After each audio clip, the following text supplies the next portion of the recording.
This is the No More Wasted Days podcast, and we're your hosts, Sarah Kaufman Bradstreet and Heather PG. Grab your favorite NA drink and listen as we share vulnerable stories so you never feel alone on your alcohol-free journey. And gain insights from us as we break down our most used tips and strategies that have kept us alcohol-free. It's time to break free from wasting any more of your days to the drinking, blackout, hangover cycle.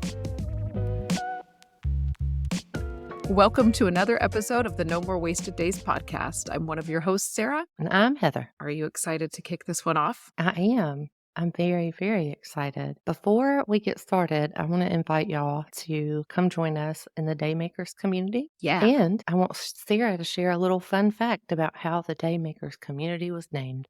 So I think it was right around last year, probably 1 year ago. And my husband and I were like, we need a name for this community. Up till then, we were calling it the VIP No More Wasted Days community. And I was like, that is really long and really boring.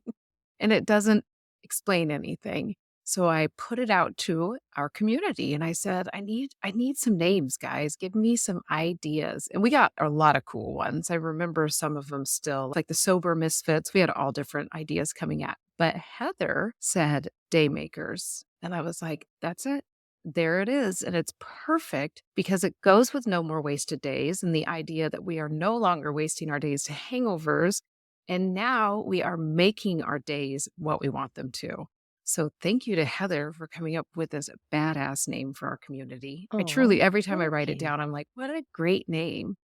But we would love to have you in the community. And each week we host at least one call. Sometimes there's 2 calls in a week. And Heather and I host all the calls. So if you like listening to this podcast and you want to work more closely with Heather and I, this is a way to do it. And to hop on those calls that we have and to be part of the private message thread community. Come join us. We'll be sure to put the link in the show notes. Yep. Come on, y'all. So today we're going to talk about journaling. And before we get started, I just want to say that journaling is something that I am still currently working on. And it took me a while to even get to the actively working on it stage in my alcohol-free journey or life. Me too. So I'm really excited about this topic because I definitely need some ideas to get back in the groove of it. I had to reparent myself around privacy, and I took this writing workshop in September of last year, and it was really helpful to kick it off further, I guess you could say, take it further. So basically, journaling is keeping a personal diary where you write down your thoughts and feelings. It's really simple. It's a way to deal with your emotions, especially if you're anxious or sad. The benefits are you can grow, become more self-aware, gain meaningful insights about yourself. I think one of the cool things about journaling, like most things, there's no right or wrong way to do it. No. And I think some people think it's like this huge, you got to have certain rules. You have to have parameters. You really don't. You can do it any way you want to. So I started journaling when I was a kid, and the journals came with the locks on the side. Yes. I was born in 1980, mine had that. Heck yeah, mine had that. I would lose the key sometime. We moved last April. And I found one of my old ones, and I had written keep out or you will be persecuted or something dramatic. Very little That's HP, very dramatic. Sure. Yours truly. Little HP dreaming was the intense. Yeah. Very. So you had one when you were little, Sarah? I had a few, and I found mine from, I think it was middle school. I was just telling Heather, I think I found it when we were moving or always when I clean out closets and stuff. But I had a whole page dedicated to signing what would be my stage name because I've always had the dream of being on the stage, singing, acting, doing it all. And I was like, I cannot be Sarah Bradstreet. No way. That's not a famous person's name. I was like, I need something like Madonna or Cher, one word, right? And Heather already knows the name. She's laughing. So I chose Chanelta. And I... You said that with such triumphant stage presence. I mean, here she is, Chanelta, and here would come Sarah from the Midwest, right? It's just it just cracks me up that this is the name I came up with. I had pages of it just signed, practicing, making the C different ways, just it's crazy. And it actually became later on, because I would always tell this story when I was drinking. This is something I kept inside when sober. Just not now. Now I'm telling the whole world on a podcast. But I would tell people, and it became my drinking persona with a certain group of friends. And they would be like, oh, Chanelta's out. And I'm like, yeah, she is. But I told Heather, I think Chanelta's more chill now. She's in her Yeah, sober girl era with me. She's in there still. But man, yeah. I wrote like Dear Diary, would write a little story about my day. It was always about boys I liked and all that stuff. I read it now and I just crack up. And then I would sign it Chanelta. I'm like, "Oh, I'm so glad I have this documented." I But I it's love not it. quite what my journaling looks like now, but maybe I will sign it Chanelta. Who knows? You should.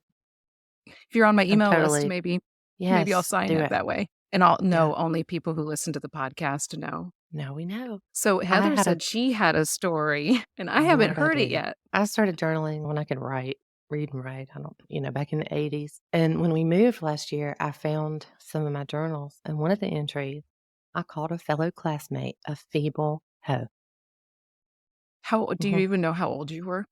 I think I was 8. I Oh, think that's when Petty Pennell was born, undoubtedly. I don't know who they were. I don't even remember why I called them such a random and ugly name, but I did. it really is. That's an Feeble intense hoe. name right there.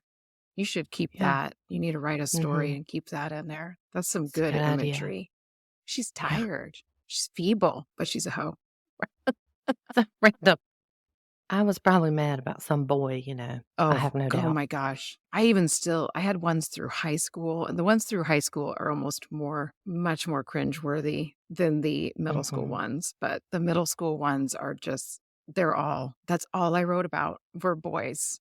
Who did I like? Yeah. Who didn't I like? Did they like me? Somebody told somebody that I liked them. Like, thank Yes. goodness these all had locks on them. But I do think all the time, my parents must have found this. So, but I Yeah. did get really into later in high school. I stopped doing the Dear Diary stuff so much and I started doing more poetry writing, short stories writing, and I would do it almost every single night before I went to bed. And it's one of my favorite things that I would do in high school. And I've always tried to get back to that because, I wasn't good at writing that poetry at all, but it was just really cathartic. It helped me work through things. I also always felt like if my mom found it, she wouldn't figure out that I was, like, talking about smoking pot or something in it. She would just not know. She wouldn't know what the Right. green ghost was or the this or the that, what I named things, right? Right. Like my Right. mom was totally in the dark, but my parents were really good about honoring my privacy in that way, though, but I did hide my journal. Now my journal Yeah. just sits out for all the world to pick up and grab, but I figure my kids think I'm so boring that they won't open it. Well, How do if you you bust journal out now, or do you? Chanelta, I Well, too if I sign it Chanelta, they won't even think it's me. couldn't resist that. So my journaling now, look, I have a little journal, just like a cheap notebook that I keep with my like other journals. I have a journal problem, meaning I buy too many, but I think a lot of us do that. So I try to do it every day. And I just got this app on my phone. And one of my best friends, actually, she's a member of the Daymakers also. She suggested that I capture at least one thing that my daughter says every day. Because she says some Oh, funny yeah. stuff. She'll be 4 in May. So I've been trying Mhm. to do that and incorporate that in my morning routine because it's quicker than pulling out the notebook. That's kind of what it looks like now. I got this journal for Christmas, and the person I bought it from is offering one free journal session a month for the first quarter of 2024. So that's been really Cool. cool. That's really cool. Like a one-on-one or like Well, a we do group it in a session? group. We do it in a group and That we is don't have to really neat. share. But she starts on a certain page and we just free write and it just helps you connect with other women. Most of these folks are Mhm. moms and it's cool to hear other people's perspectives. Very awesome. I So, love that. I know I've tried to do yeah. online stuff. I use an app called Morning Pages and it's on my computer because I'm not fast at typing on my phone. It frustrates me really bad. So I got into the habit of doing that for about, God, 2 weeks. How long that lasted. But you get to set up a word goal. And at first, it was so funny. I think I set it up for 500, not realizing that 500 was like a lot. I thought it was 500 characters. And I was like, this is going to be so easy. 500 characters, that's shorter than an Instagram post. And I was just typing and typing. And I was like, oh my God, I'm never going to hit the goal. And my husband's like, what are you writing over there? I'm like, I'm trying to write 500 words a day. And he's like, that's crazy. So I changed my goal to 250, which was much easier to hit. But I was trying to in there more write things that could become part of my email newsletter or things that I share on social media. So it was very drinking focused or not Mhm. drinking focused, whichever way you want to look at it. And in my own journal where I handwrite, it's very like regimented, but not. Mhm. But each day I start with the date and then it's gratitudes, write down 5 affirmations. I have 7 of them. I write them out. And then I do a brain dump, which is my kind of my to-do list, except for I am not held to doing all the things on it. It is more like these are the things in my brain that I know I need to get done. But I also put in some wins like cook your family dinner, like things that I know I'm going to do just so I can go, okay, you didn't get to all those other things, but look, you kept the family alive. So you're a big winner. Or like you could Yeah, even put on there, don't drink today. So then the next day you can right. kind of look at it and go, oh, yeah, I didn't do that. So Yeah. that's kind of I wish I had more free writing because when I do it, it's very cathartic and I really, really enjoy it. I really enjoy it also. I think I'm gonna put that on my February goal That's a to good free one. write at least once a day. And I kinda think us doing this podcast together is like a audio journal because what made me think about that is I had like a fan, if you will, a listener asked me if it bothered me to talk about my past with booze and whatnot on the podcast, and it does not at all. But this is kind of like a way to get it out, talk Get about it it, out. and, I mean, it's front of God and everybody, but that's okay too. Right. I know I always think it's just this nice little safe space. It's just with Heather. And then I post Right. it out for all the world to find. Yeah, I think it's helpful. It is. Before we hop to the ways to journal, I want to invite y'all to check out the link in the show notes. If you want to work with me one on one, I am accepting new folks. So check it out and let's connect. And I think sometimes people don't understand the value of working with somebody one on one, but Heather can really get to know you. And when she tells me what she does with clients, it sounds so beneficial. So definitely check out that Yeah. link. So we've talked about how Sarah and I have journaled when we were children and in the here and now. And just to recap some benefits, really helps manage anxiety, reduce stress. It can help with depression. It can prioritize your problems and it can track your symptoms to identify triggers and also improve your self talk. I really like the one that like identifying the triggers because that's something we work with people a lot in the Daymakers of identifying what's going to set you off to drink well before you drink. Because a lot of times it's something that's bubbling for a long time. So if you do have a Hmm. slip up, you can go and look and go, oh, this was all happening beforehand. I need to start being a little bit more on top of that. Because even right now, I told Heather, I'm like, I have so much happening. Like our house that we used to live in is under contract to sell, which is awesome. And we've had it Yeah. as a long term rental while we've been building this house, but it is stressful if anybody's ever sold a house and we have a lot of stuff in storage. So I'm freaking out, right? I'm like, oh my God. But I was thinking today, I just probably need a journal, which is why I was so happy we were doing this because it gets it out on the page. So I'll stop Yeah. babbling and I'll let Okay. Heather get to Yeah. ways you can journal because I think you guys are probably listening and going, well, how do I do it? There's so many ways. I mean, you can do it daily, weekly, as needed.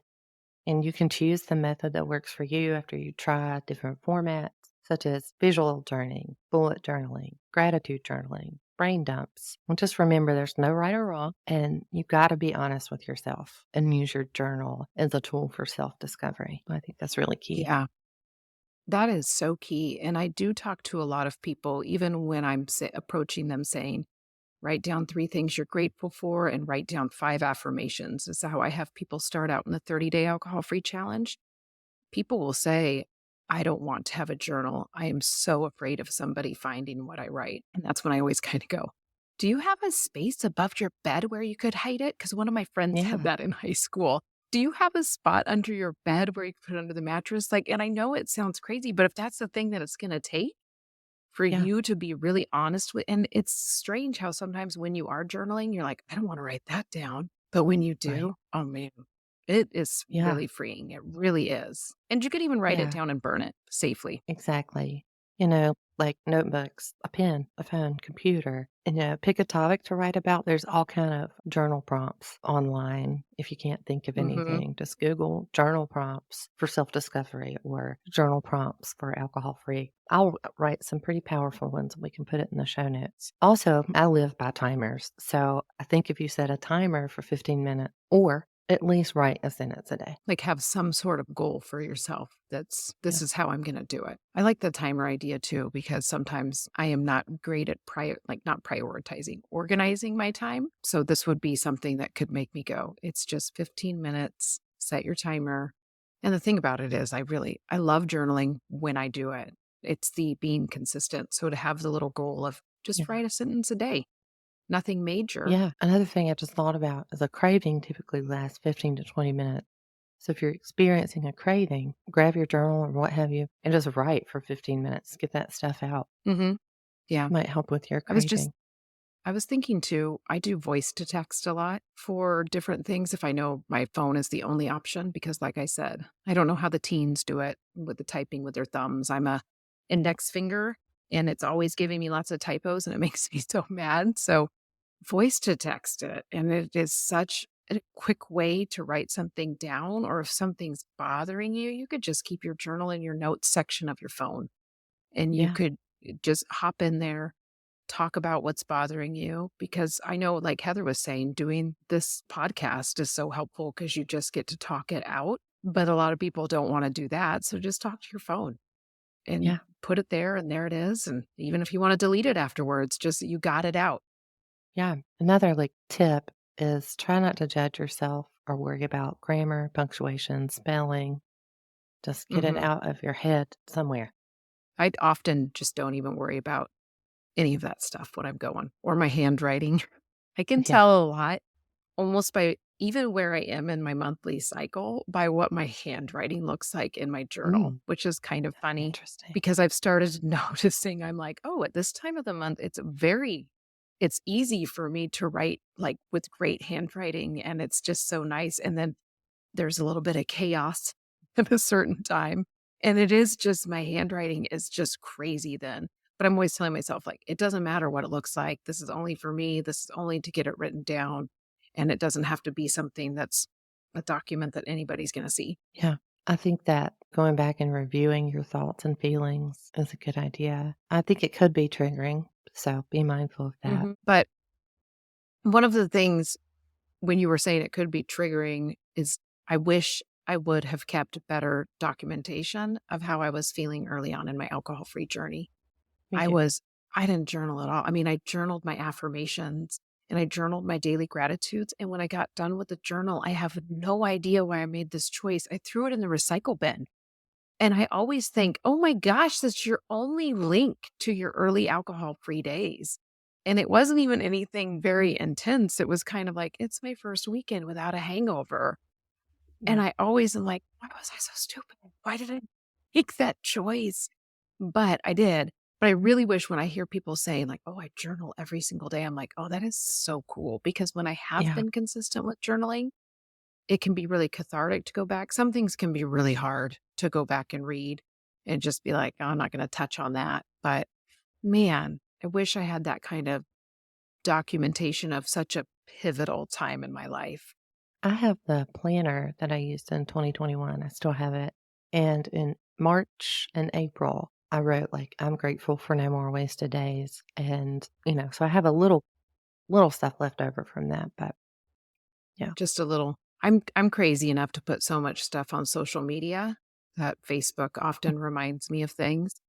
And way back in the Right. day before I had No More Wasted Days, I shared so much on my personal Facebook page. So I can oftentimes read things and go, oh, I know that was like right when I quit drinking. I know what that post Mhm. is about. It was a little bit of vague booking, but not so much to me. I can kind of go, oh, yeah, I remember that was like week one of being alcohol free. That's kind of cool to see. I think that what helps me the most is that app on my phone and my little black notebook, and more to come on how, like, trying to make this a daily goal or routine in February. Yeah. I would love to hear how that goes for you, because, and I would, you'll have to try to keep track of how it's helping emotionally, how it's helping Mhm. you process things, because it can be such a game changer. And I really do think people get so wound up in that I don't know what to write about first, or I'm not doing it every day, so it doesn't matter. And I think that couldn't be farther from the truth. I've been Yeah, thinking even how you were saying with your daughter, you want to write down things she's doing. I always yeah. wish I would have done that with the kids. Somebody even gave me a journal to do it, and a friend showed me like a line a day journal that exists out there on Amazon. And all she would do is write down like at least one line about her kids each day. And I'm like, Yeah, God, that would have been so easy. But I keep thinking, well, why can't I do it now? Who cares if they're you about to can. turn 13 in April? Like, I keep Yeah, very much having that thought with my kids going, well, you can do it now. And so if yeah, you're kind of going, why didn't I do? And I've even thought that with our house build. I really wish I would have documented our house build a little bit better from my interpretation and my emotions because we have our YouTube channel and I'm fortunate that when I watch things I can go, "Oh, I remember I actually had a meltdown right before that happened." And it's like I've only yelled at Ryan intensely one time on the build. I know it's somewhere in our raw footage too, but you can't see me. You probably just hear me. But I know the day that it was. So when I watch certain episodes, I have feelings where I go, "Oh my god, that was a really hard day. That was when I was going through this and this and this, and no one really knew." But yeah. just thinking about those different ways you can be creative with documenting things and Yeah. doesn't have to be a YouTube channel, everybody.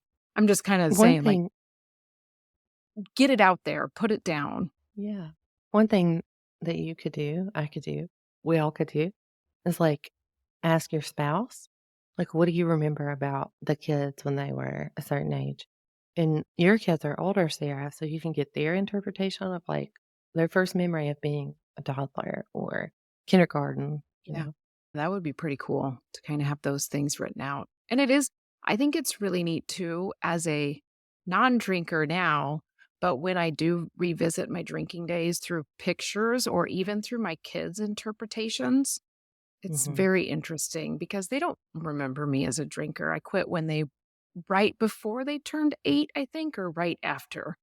Um, and they just don't have very many strong memories of me. They remember some things, but we have a journal, we have a Google desk thing, it shows pictures and it syncs Mhm. up to like right now it's showing all the pictures in the past from January's.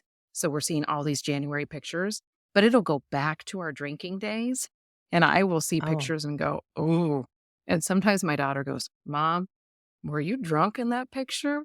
And then sometimes I go, "Yes. Yes, I was." Then sometimes I go, "No, I was actually just really happy. I was just being goofy." And then sometimes I go, "No, but I was so hungover." And it's interesting now to have these conversations. I know it's off of the journal topic for sure, but it is also just one of those things of having those memories somewhere so you can revisit them and say, "I have grown so much from yeah, that person." When the picture comes up of me on the airplane putting the tiny liquor all excited into my drink, because that's one of them that keeps showing up for some reason right now. I'm like, "Oh my god." But I just go, "There she is, drinking Sarah." And I've grown yeah, so much from who that person was. So it's yeah, kind of a cool little interesting thing. yeah. Speaking of off topic, if anybody's curious and listened to last week's episode, I have been off Sour Patch Kids for 8 days. It's huge. Every oh my gosh. I found I some was gonna and ask you, so I'm so glad you brought that up. I was telling the folks in the Daymakers community on the call I led on Sunday, I found some in the top of my jewelry box that I think I hid from my daughter, and I found some in my bathroom cabinet, but I have not touched them. You're just keeping them, like, in a bag closed, or are they They're open? they're still in the jewelry box and in the cabinet, but I'm not doing it. I've come 8 days, I'm not doing it. I was gonna say, you get to a point, and this translates so well into early sobriety, you get to a point where you're like, "I'm not gonna F this up.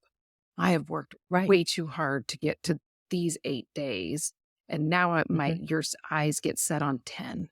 And you're like, mhm. "No way." That's something when people would ask me like, "Oh, so you're not gonna" like, I went on a conference trip right around 75-ish days.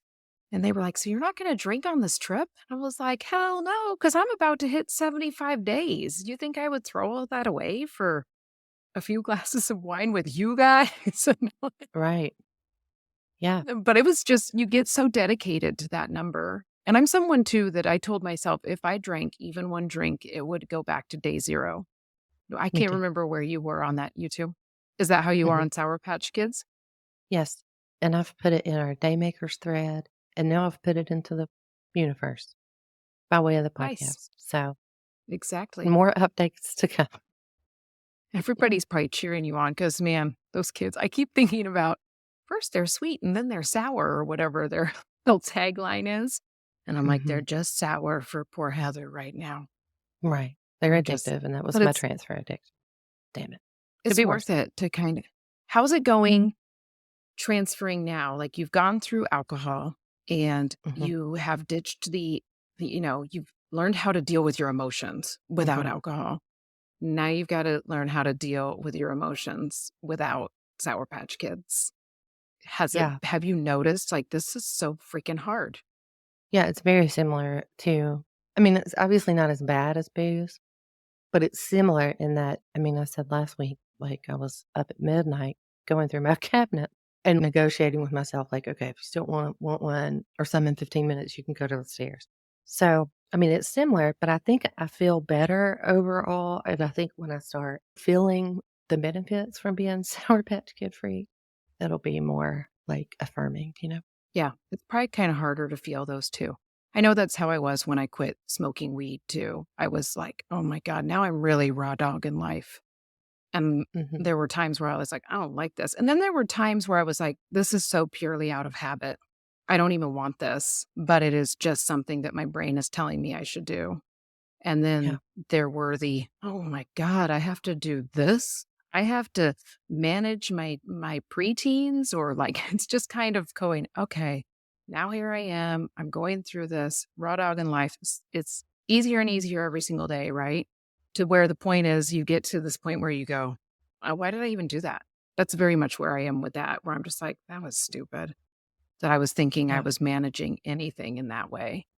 But Yeah. it's kind of a cool process to go when you really become even free from your transfer addiction. Except for Yeah. I do keep going, "Am I gonna have another one? I know. I Can it know. just be caffeine?" I seem to be able to cut that off by noon, so I feel like I have rules and I negotiate with that, but I do shut it down at noon, so maybe I'm okay. Yeah. Uh, Congratulations on 8 days. Thank you. That Thank is you. I'll it's a keep y'all huge posted. milestone. All right. Think so. So you guys got an update, a little life update from all of us and some journaling tips. I would love to hear how everybody feels about this topic. Are you going to journal? Do you already journal? Do you feel like it's beneficial to you? You'll have to let us know Mhm. on social media or even write a review and tell us in the review. Like the Yeah. journaling episode was super helpful, or I already journal, but this is why I do it. We'd love to hear from y'all, and check out the link in the show notes to join the Daymakers community and connect with me one-on-one. Yeah, and if you don't follow either Heather or I on social media, oh my god, total tongue twister right here. If you don't follow either Heather or I on Instagram, or you follow one of us and you don't follow the other, or on TikTok, I always put our links to all of our social media platforms, so go check those out. Follow us so you can get a little bit more of us in your life. So go check out all the links so you can get connected with me and Heather outside of the podcast too. Thank y'all for listening. Thank you guys so much. I hope this episode was helpful, and we'll see you on the next one. All right.